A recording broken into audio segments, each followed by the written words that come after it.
Kwa vitu vyote. Tukisema vyote, yani hakuna hata kimoja kinachosalia.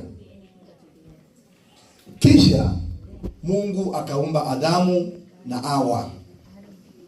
Acha naweka hii vizuri, sababu huwa inaleta confusion kwa watu wengi.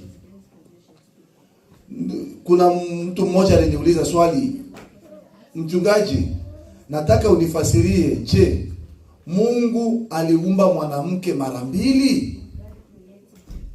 Sababu kulingana na kitabu cha Mwanzo sura ya kwanza 27, Mwanzo chapitre 1 verset 27, inasema Mungu akaumba mwanamke na mwanaume akawapa wote wawili jina lao Adamu.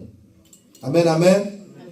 Katika sura ya pili na mstari wa 22, Mungu akasema, mstari wa 22, Mungu akasema alimlalisha Adamu, alafu akatoa ubavu katika nyama katika mwili wa Adamu, akaumba mwanamke. Bwana Yesu asifiwe. Asifiwe tena. Hapo watu wanakuwa na confusion, wanajiuliza, je, wanawake waliumbwa wawili?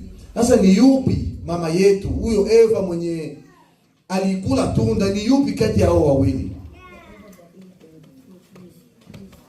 Huyo alikuwa ni mtu mmoja tu, wala Mungu hakuumba wanawake wawili.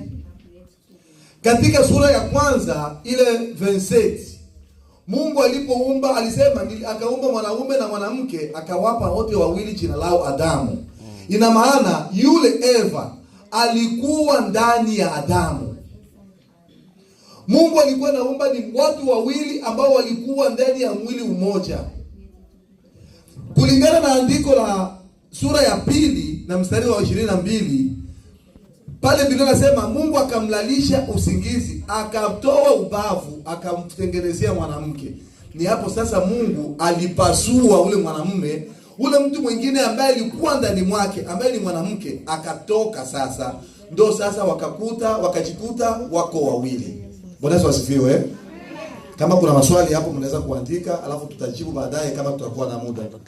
Na kama muda utakuwepo, tutakuja kujibu hata wiki ijayo. Bwana Yesu asifiwe. Kuna watu wengi wanajiuliza maswali sana. Mwandike hiyo maandiko ili muangalie vizuri. Mwanzo sura ya kwanza mstari wa 27, sorry.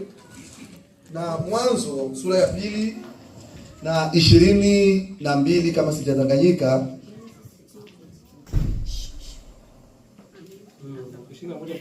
Ndio. Bwana Yesu asifiwe. Mtaandika hiyo, kama kutakuwa maswali, utaenda kusoma vizuri hapo, mtakuja kuuliza.